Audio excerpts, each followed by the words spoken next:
자, 전세나 월세 등 주택 임대차 계약에 있어서 이 도배장판은 집주인이 해주는 것인지 아니면은 세입자가 해야 되는 것인지에 대한 질문을 자주 받게 됩니다.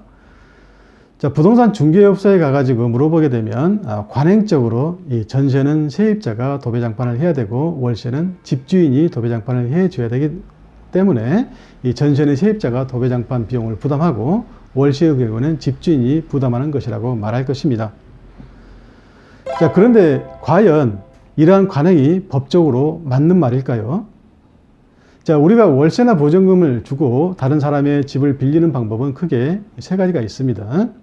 자, 월세와 전세라는 임대차 계약을 해서 임차권을 취득하는 방법이 있고, 전세권 설정 계약으로 부동산 등기부에 전세권 등기를 해서 전세권을 취득하는 방법이 있습니다.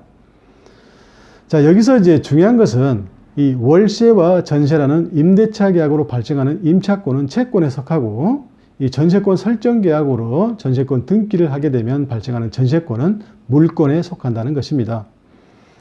자, 이 채권과 물권의 개념과 그 차이점에 대해서 여기서 제가 자세하게 설명드리기는 시간 관계상 좀 곤란하겠지만은 간단히 보자면은 이 임차권이라는 이 채권은 채무자인 임대인에게 그 세입자가 그 집에서 살 수 있는 상태를 유지해달라고 요구할 수 있는 청구권에 속하고요. 이 전세권으로서의 물권은 이 세입자가 집주인에게 어떻게 해달라고 요구할 수 있는 것이 아니고 그 세입자인 전세권자 스스로 관리하고 수선하면서 그 집에서 살 수 있는 지배권이라는 것입니다. 자, 따라서 이 임차권이라는 채권에 있어서는 이 세입자가 그 집주인에게 그 집에서 잘 살 수 있도록 그 집의 사용 수익에 필요한 상태를 유지해 줄 것을 요구할 수 있다는 것이고요. 자, 반대로 등기되는 전세권이라는 물건에 있어서는 그 세입자가 스스로 알아서 사용, 즉 그 집의 현상을 유지하고 통상적인 수선을 하고 알아서 살아야 한다는 것입니다. 자, 따라서 우리 민법도 이 임대차에 관한 규정인 제623조에서는요, 집주인은 임대차 목적물을 임차인인 세입자에게 인도하고 계약 존속 중 그 사용 수익에 필요한 상태를 유지할 의무를 부담한다고 이렇게 규정하고요. 자, 반대로 이 전세권에 관한 규정인 제309조에서는 전세권자인 세입자는 그 목적물의 현상을 유지하고 그 통상의 관리에 속한 수선을 하여야 한다. 이렇게 규정하고 있습니다. 자, 이를 이제 구체적으로 말씀드리자면 다음과 같습니다. 자, 첫 번째, 이 월세나 전세 등 임대차 계약의 경우입니다.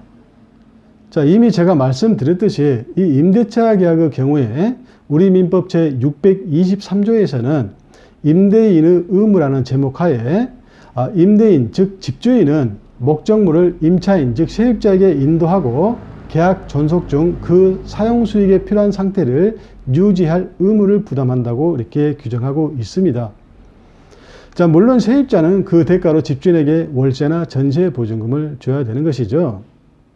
자, 따라서 월세든 전세든 그 집주인은 계약기간 동안에, 즉 계약기간이 시작될 때부터 끝날 때까지 그 세입자가 그 집을 정상적으로 사용 수익할 수 있도록 해줘야 할 의무가 있는데, 자, 어느 범위까지 그 집을 수선해 줘야 하는가에 대해서 우리 대법원 판례가 있는데, 즉 그 대법원 판례는 임대차 계약에서 임대인은 목적물을 계약 존속 중에 사용 수익에 필요한 상태를 유지할 의무를 부담하므로 이 목적물에 파손 또는 장애가 생긴 경우 그것이 임차인이 별 비용을 들이지 아니하고도 손쉽게 고칠 수 있을 정도의 사소한 것이어서 임차인의 사용 수익을 방해할 정도의 것이 아니라면 임대인은 수선 의무를 부담하지 않지만, 반대로 그것을 수선하지 아니하면 임차인이 계약에 의하여 정해진 목적에 따라 사용 수익할 수 없는 상태로 될 정도의 것이라면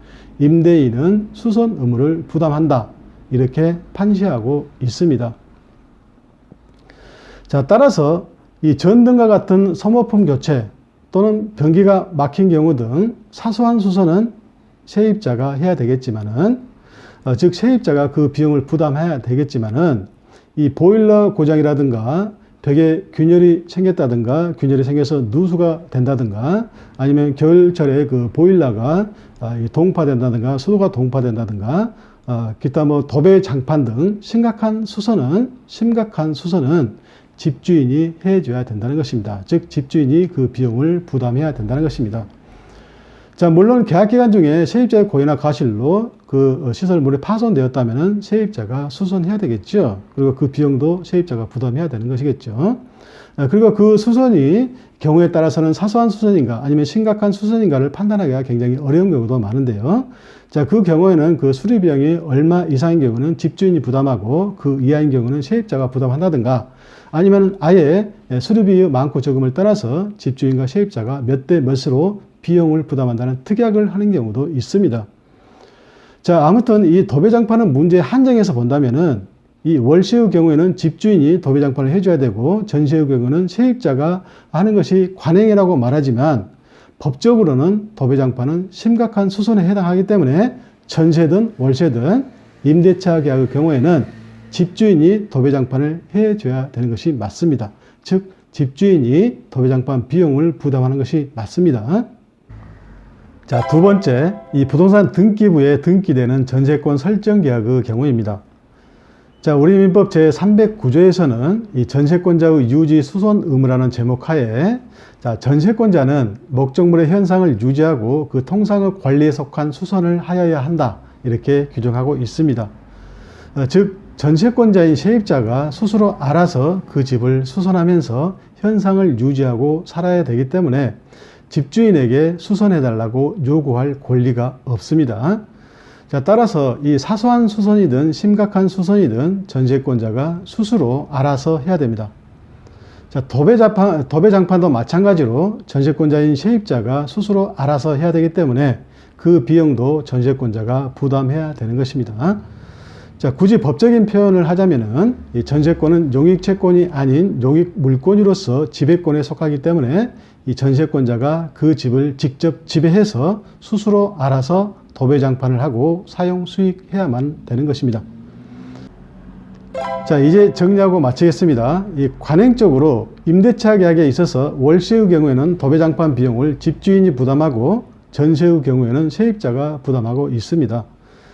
자, 그러나 그것은 관행일 뿐 그 관행이 법에 우선할 수는 없습니다. 자, 법적으로는 이 도배장판 비용을 누가 부담할 것인가, 즉 세입자가 도배장판을 할 것인가, 집주인이 해줘야 되는가에 대한 협의 내지 특약이 없다면은 우리 민법 규정에 따라서 전세든 월세든 임대차 계약의 경우에는 집주인인 임대인이 부담하고 부동산 등기부에 등기되는 전세권 설정 계약의 경우에는 집주인이 아닌 전세권자가 도배장판 비용을 부담해야 되는 것입니다. 자, 집주인의 입장에서는 이 월세 계약의 경우에는 매달 월세 수익이 있기 때문에 도배장판을 해줘도 그리 큰 부담이 되지 않겠지만 이 전세 계약의 경우에는 그 전세 보증금을 은행에 맡겨 놔봐야 이자 수입이 적기 때문에 그 집주인의 입장에서도 이 도배장판을 해주기에는 큰 부담이 될 수 있습니다. 자, 따라서 이 도배장판 비용에 관한 분쟁을 피하고 특히 개업공인중개사가 중개할 때에 그 중개사고 예방을 위해서는 사전에 협의하고 계약서 특약사항에 도배장판 비용을 누가 부담할 것인가, 그리고 전체적으로 도배장판을 할 것인가 아니면 부분적으로 할 것인가 등도 기재하는 것이 좋습니다.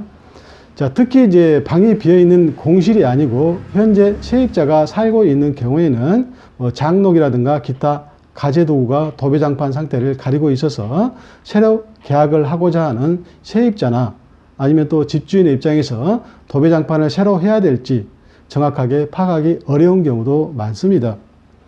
자, 그러한 경우는 현 세입자가 이사 가는 날 이삿짐을 다 뺀 후에 도배장판 상태를 살펴보고 도배장판을 새로 해야 될지 여부를 결정하기로 하고 그때 도배장판을 새로 해야 된다면은 그 도배장판 비용을 누가 부담할 것인가를 특약사항에 기재하는 것도 좋은 방법일 수 있습니다.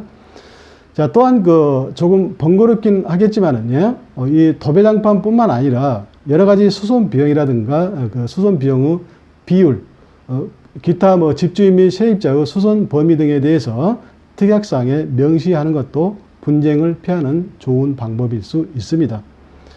자, 이상으로 마치고요. 내용이 도움이 되셨다면 구독과 좋아요 꼭 눌러주시고요. 다음 시간에도 더 좋은 내용으로 찾아뵙도록 하겠습니다. 자, 감사합니다.